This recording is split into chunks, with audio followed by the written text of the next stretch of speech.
নমস্কার বন্ধুরা, মিমির রান্নাঘরে আপনাদের সবাইকে জানাই স্বাগত। আজকে আমি রান্নাঘরে নিয়ে এসেছি ফুচকা। একদম পারফেক্ট ফুচকা বানিয়ে আজকে আপনাদের দেখাবো আমি। তো দেখতে থাকুন এর জন্য আমি কী নিয়েছি আর কিভাবে স্টেপ বাই স্টেপ বানাচ্ছি।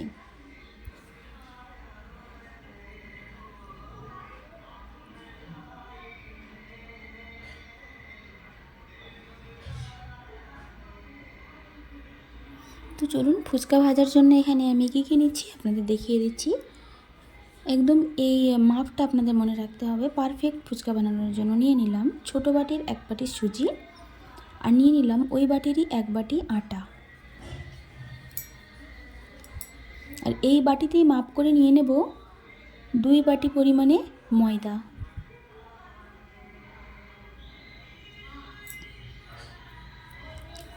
আটা বা সুজির থেকে ময়দাটা একটু পরিমাণে বেশি নিতে হবে। তো এটাকে আমি খুব ভালো করে মিক্স করে নেব। এখানে লবণ বা সোডা কিছুই দেওয়ার দরকার নেই। এটাকে হাতে করে খুব ভালো করে মিক্স করে নেব।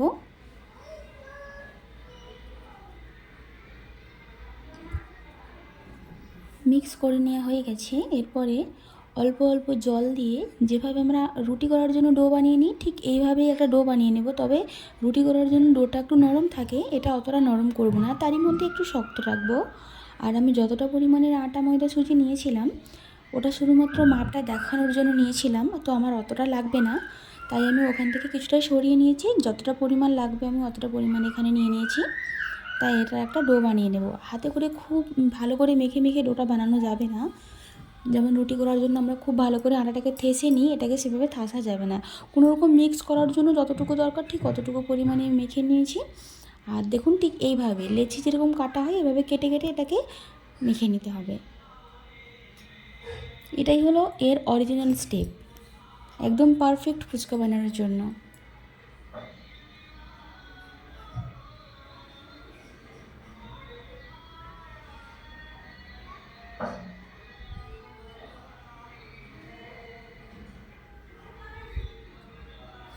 এটা আমার খুব ভালো করে মাখা মোটামুটি হয়ে গেছে। কিছুক্ষণের জন্য এটাকে আমি ঢেকে রেখে দেবো। এরপরে আবার ফিরে চলে এসেছি। দেখুন এটা আমার রেস্ট হয়ে গেছে কিছুক্ষণের জন্য, আটা সেট হয়ে গেছে খুব ভালো করে। এটাকে এবারে ছোটো ছোটো করে লেচি কেটে নেব।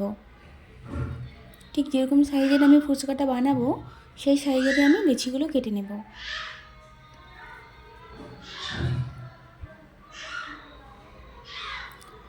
আর এদিকে যে আলুটা আমি আগে থেকেই সেদ্ধ করে রেখেছিলাম আপনাদের প্রথমেই দেখিয়ে দিয়েছি। এখানে মশলাও নিয়ে নিয়েছি, মটর সেদ্ধ করা, ধনেপাতা কুচি, কাঁচা লঙ্কা কুচি, পেঁয়াজ কুচি, আর শুকনো মশলা নিলাম জিরে গুঁড়ো, শুকনো লঙ্কার গুঁড়ো, আর এখানে নিয়ে নিয়েছি ধনে গুঁড়ো। আমি শুকনো খোলায় এগুলো ভেজে আর গুঁড়ো করে নিয়েছি। আর এখানে নিলাম ছোলা, যেটাকে আমি আগে থেকে ভিজিয়ে রেখেছিলাম। আর আলুটাকে খুব ভালো করে হাতে করে মেখে নেব। দেখুন আলুটা আমার মাখা হয়ে গেছে। এবার একে একে সব মশলাগুলো এতে অ্যাড করব। দিয়ে দেবো ধনেপাতা কুচি, এরপরে দিয়ে দিলাম মটর যেটা সেদ্ধ করে রেখেছিলাম, দিয়ে দিলাম পেঁয়াজ কুচি,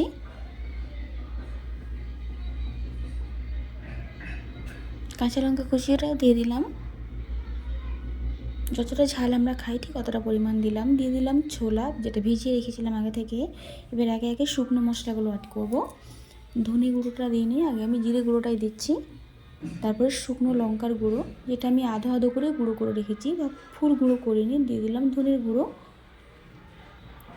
এরপরে দিয়ে দেবো স্বাদ মতো লবণ। এতে একটু বিট লবণ আমি অ্যাড করব একটু সেন্টের জন্য, বা খেতেও ভালো লাগে এটা, তাই অল্পটুকু বিট লবণ দিয়ে দিলাম। আর এদিকে যে লেচিগুলো কেটে রেখেছিলাম সেগুলোতে একটু তেল মাখিয়ে নেব। তাহলে কী হবে, বেলার সময় আর তেলটা লাগবে না। আর এখানে দেখুন যে আলুটা আমি মশলা মাখিয়ে রেখেছিলাম সেটাও আমার মাখানো হয়ে গেছে।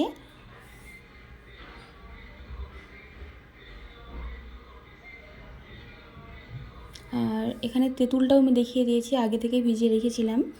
তো এই তেঁতুলটা ভালো করে জলে গুলে নেব, বাকি অংশটুকু ফেলে দেবো, শুধু জলটাই লাগবে আমার। জলটা নিয়ে নিয়েছি। একে একে মশলা কিছু অ্যাড করবো। এখানে দিয়ে দিলাম কাঁচা পেঁয়াজ কুচি,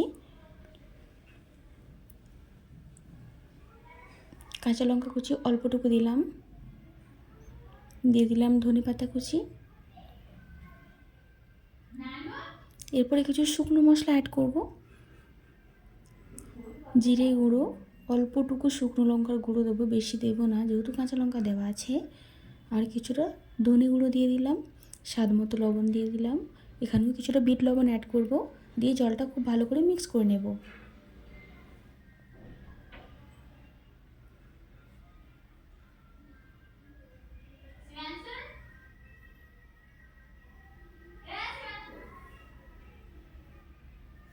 আর এদিকে আমি তেল গরম করতে দিয়ে দিয়েছিলাম গ্যাসে, তেলটা আমার প্রায় গরম হয়ে গেছে। তো একে একে ফুচকাগুলো বেলে বেলে আমি তেলের মধ্যে ছাড়ছি, কিছুই করার দরকার নেই, অটোমেটিক্যালি ও ফুলে উঠবে। এক আধটা মিস হতেই পারে, সেটা নিয়ে টেনশন করার দরকার নেই, সেটা পাপড়ি হয়ে যাবে আপনাদের। দেখুন নিজে নিজেই কত সুন্দর ফুলে উঠছে। এটাকে ভালো করে উল্টে পাল্টে আমি লাল করে ভেজে নেব। আর গ্যাসের ফ্লেমটা একেবারেই স্লো করে রাখতে হবে, তেলটা খুব ভালো করে গরম করে নেওয়ার পর একটু কমিয়ে দিতে হবে, মিডিয়ামে রাখলেও চলবে। দেখুন আমার ভাজা হয়ে গেছে, কতটা ক্রিসপি হয়েছে সেটাও দেখিয়ে দিচ্ছি। খুব গরম তো তাই আমার একটু অসুবিধা হচ্ছে, তাও আমি আপনাদের একটা ভেঙে দেখালাম। একদম পারফেক্ট ফুচকা হয়েছে, যতটা পরিমাণ আমাদের লাগবে আমি অতটা পরিমাণেই ফুচকা ভেজে নিয়েছি।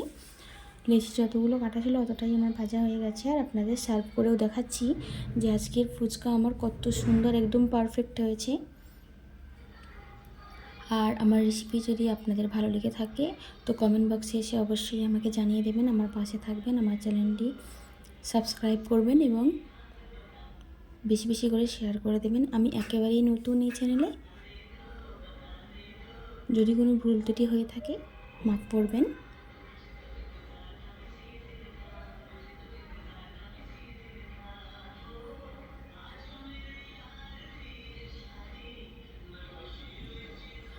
সবাই ভালো থাকবেন, সুস্থ থাকবেন এই কামনা করি। নমস্কার।